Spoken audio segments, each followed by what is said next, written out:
When the forest called to my mother, I had just turned 17. A month later, when the weight of life without her became too heavy, my father drifted into silence. Not rage, not sadness, just silence. He stopped fixing clocks in his little repair shop on the edge of the village. He stopped speaking to neighbors. He stopped being my father in most ways that counted.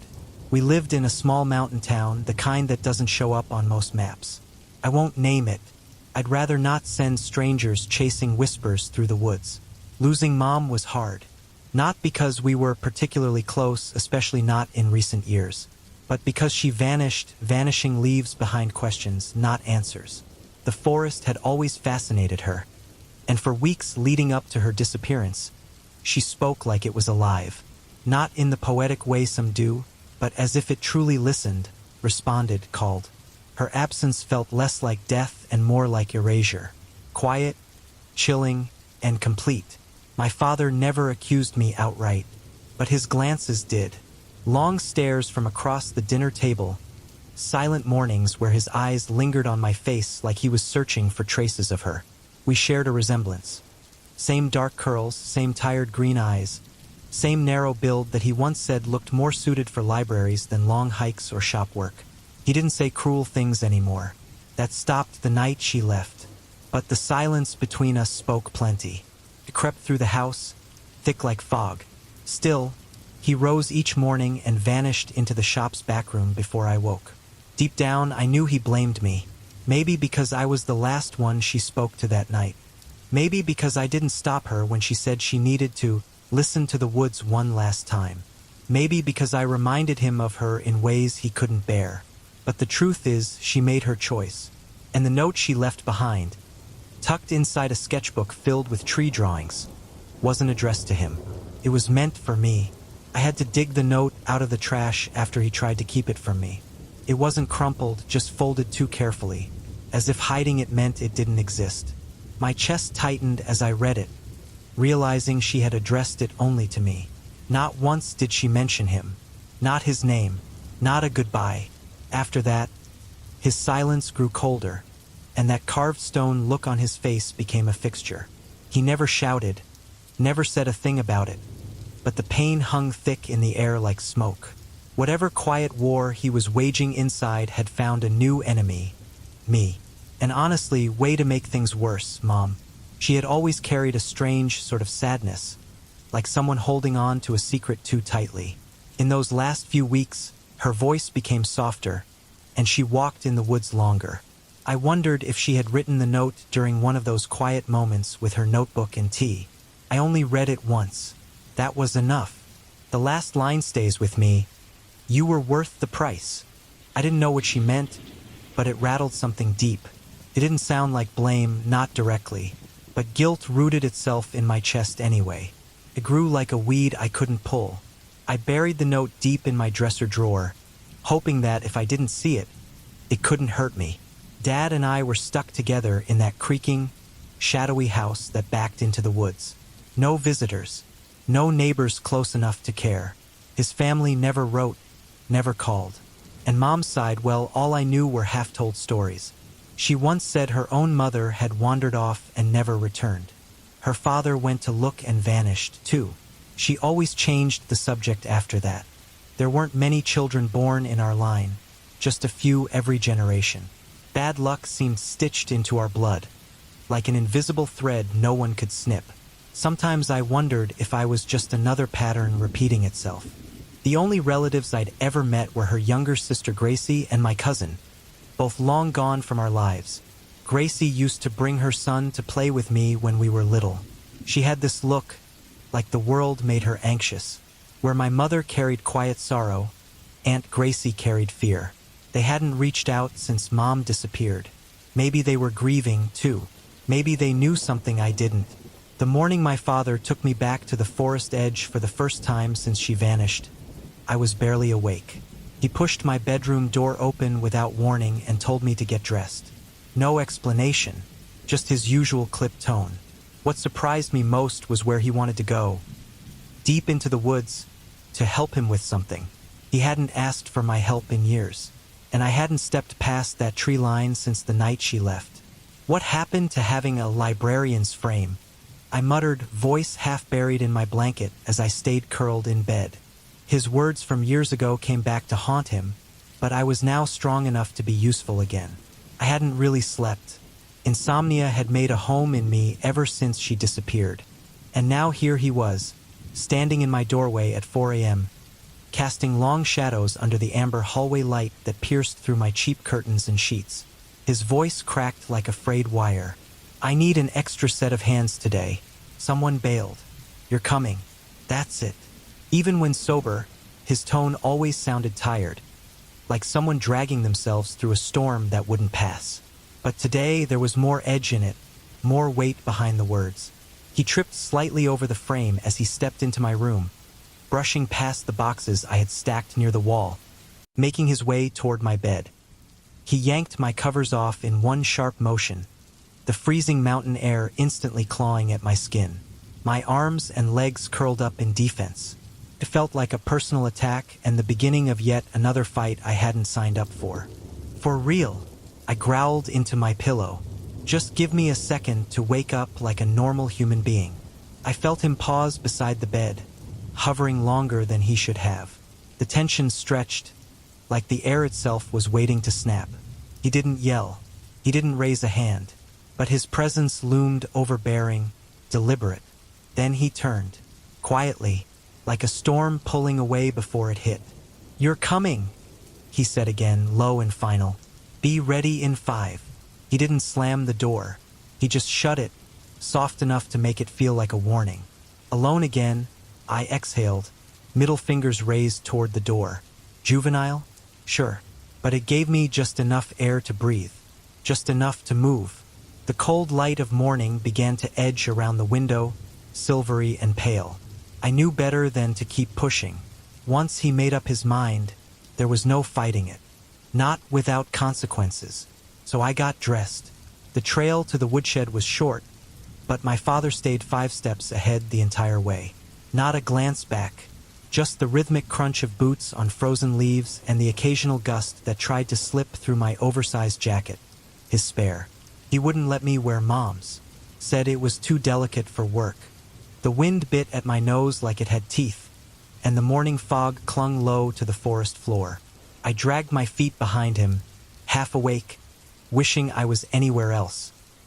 He handed me a pair of gloves with no explanation and gestured toward a heavy coil of rope and a sled-like crate meant for hauling supplies. Instructions were vague and sharp.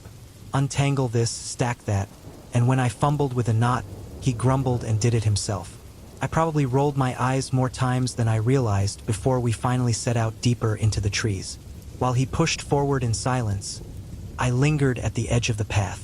Something about the scene made me pause. The creak of ancient trees, the smell of pine and cold soil, the soft echo of a stream somewhere nearby. It hit me like a memory I didn't know I missed. I closed my eyes and just stood still for a moment, pretending I was 7 again. Back when Mom would lead us on forest walks and sing little songs, tugging me away from cliff edges or poking fun when I misstepped on tree roots. The moment passed, because there's no thinking of her without also thinking of the person who ruins the memory. The older I got, the harder he became. Like rock, cold, immovable, sharp. But back then, at least Mom would take my side behind closed doors. Her voice would dip into that soft, protective hush. I still remember the night I stood barefoot in the dark hallway, eavesdropping as she whispered, "It's not her fault," over and over again while he fumed. He blamed me for everything, bills, stress, even the tension in their marriage. Once she was gone, there was no one left to quiet the storms. We had been walking for almost an hour before he stopped. We were somewhere far into the forest now. Fog thick, trees hunched like watchers. The trail behind us had nearly disappeared. I shivered as icy wind found the gaps in my coat, wrapping itself around me like a warning. I sat on a splintered wooden crate he'd hauled behind him. My legs were numb. I thought for a second that this might be the farthest from home I'd ever been. As I zoned out, he barked at me, louder than necessary, to get up and help. I flinched from the volume and stood, dragging my gaze along the fog curling over the soil like smoke. And then I tripped, same route I'd caught a dozen times as a kid. Same dumb bruise waiting to happen. I landed with a thud and groaned. That route had been there forever, and part of me believed he left it just to see me stumble. He'd never admit it, but I wouldn't be surprised. Andromeda! His voice snapped across the woods like a whip.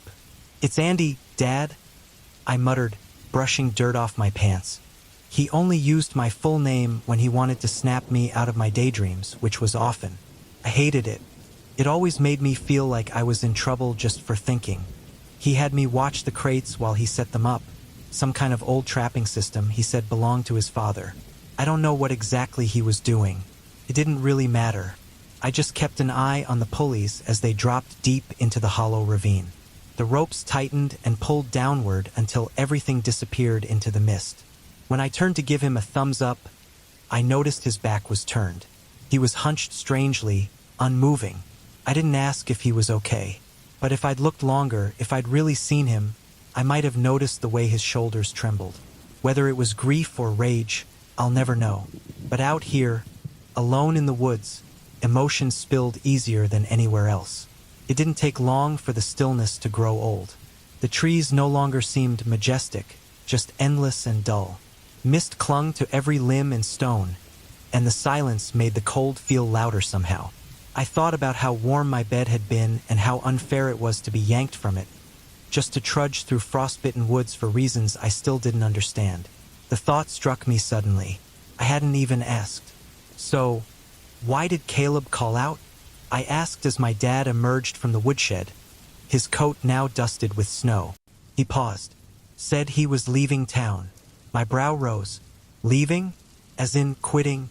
He didn't respond, just looked off into the trees and nodded once. That explained the extra edge in his mood. Caleb had been our only help for years. Ex-military, quiet but kind, and tough as ironwood despite a bad leg. He worked more than he should have, for less than he deserved, and had somehow lasted longer than anyone else. He probably couldn't take it anymore. The town, the endless labor, or my dad's constant brooding. I let a small smile escape. Good for him. But it faded just as fast when I realized what that meant. I might be the replacement.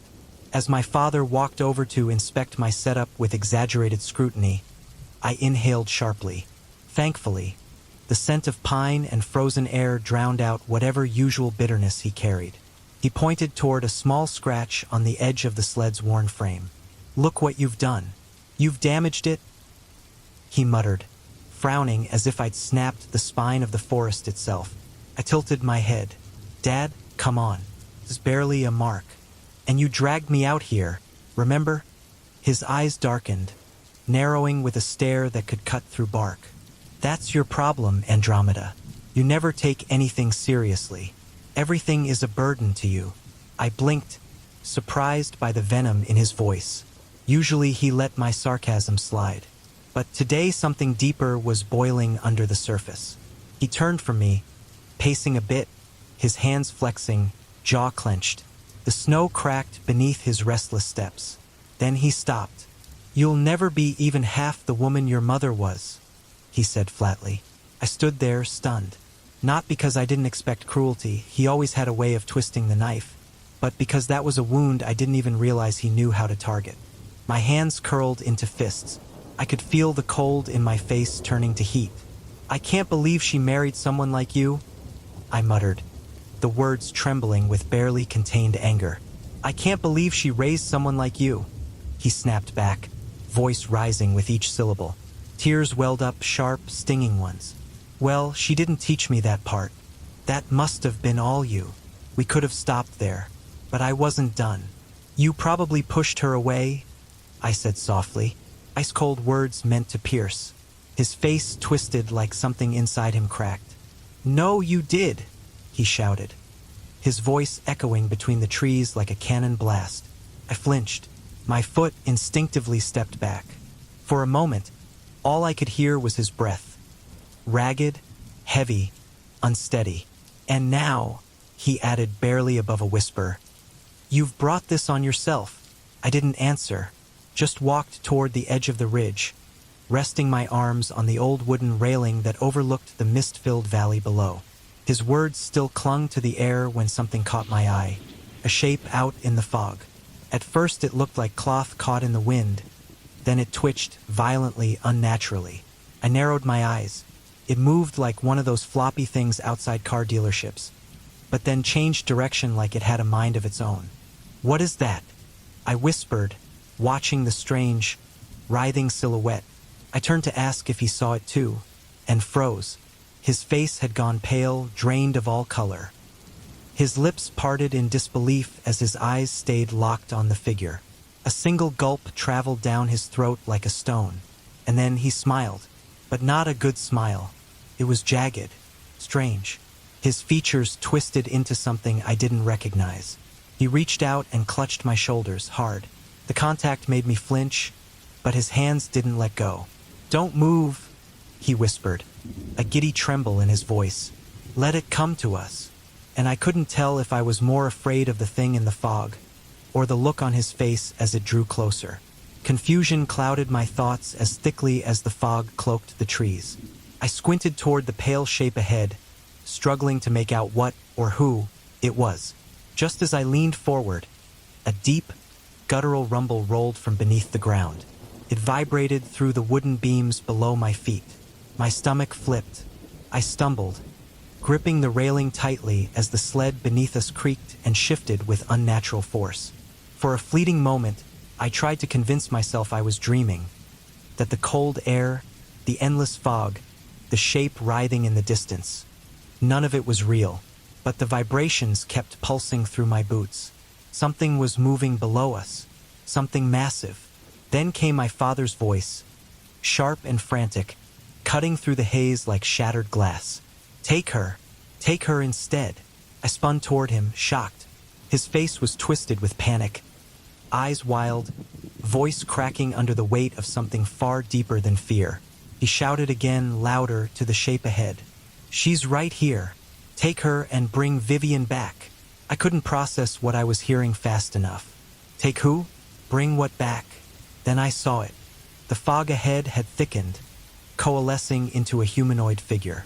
Long hair, slender frame, a familiar posture I hadn't seen in what felt like a lifetime. The wind shifted suddenly. The scent of pine gave way to a strange, floral sweetness, lavender and orange peel. A perfume I hadn't smelled since my mother was alive. The figure stepped forward, still obscured in mist. I didn't want to believe it, couldn't. Then his grip tightened on my arm. "Dad, stop. Let go." I cried out as he pulled me toward the edge. He couldn't hear me, or wouldn't. His hands clutched tighter, frantic, trembling. "I brought her. She's yours. Just give her back to me." He wasn't looking at me anymore. He was focused on the shape ahead, his voice cracking with something between reverence and madness. "Vivian." The air stilled. He loosened his grip. I tore myself free and stumbled backward across the deck, breath ragged, heart screaming in my chest. I turned just in time to see the thing take full form. And it wasn't my mother. It wore her, like memory wrapped around a nightmare. Too tall, too thin, too wrong. Its arms hung strangely, as if pulled by strings, and its eyes, if they could be called that, shone with a dull, reflective gleam. Shadows slithered beneath the fog around its feet, like roots searching for soil. I could feel them, pulsing. He didn't flinch. "I brought you what you wanted," he shouted. "Give her back." I backed away, cold flooding every nerve as understanding hit me with devastating clarity. He hadn't brought me along to help. He'd brought me to offer. The truth hit harder than the chill. He had planned this.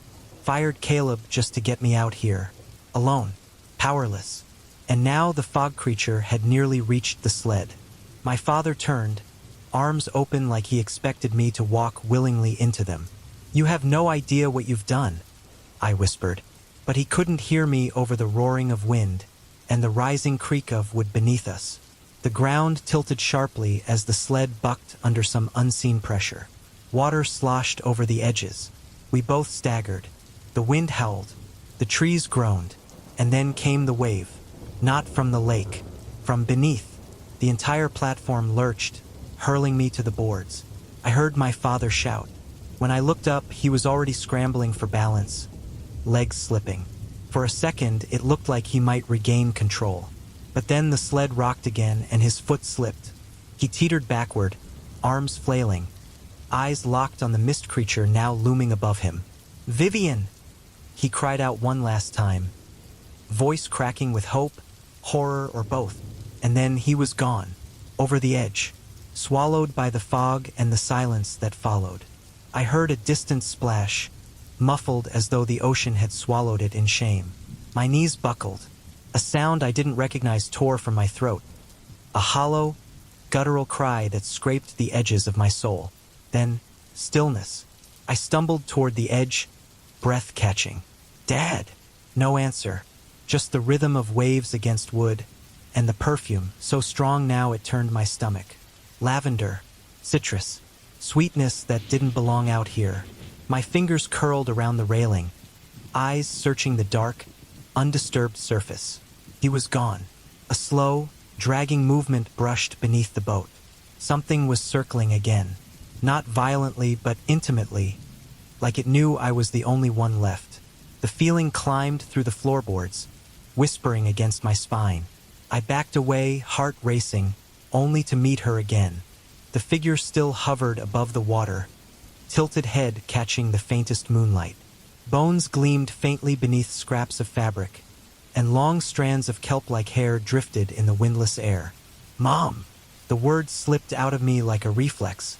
Her jaw shifted, creaking open without effort. And then, from the void of her chest, came her voice. "Andy, sweetheart," it whispered, calm, soft, too soft. I flinched. The voice was right, but the face, the form, it wasn't, but it wanted to be. My eyes filled with tears as memories tried to overwrite what stood before me. She repeated my name, over and over, like a lullaby, and my feet moved, not on their own, but as if some invisible pull was guiding them. Inch by inch, the mist drew me closer. Some quiet, shattered part of me wanted to go, needed comfort, needed her. Then suddenly I fell. My leg caught on something, the same old jagged nail I'd tripped on earlier.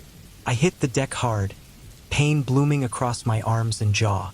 I lay there dazed, cheek against cold wood. My breath fogged the blue paint by my face.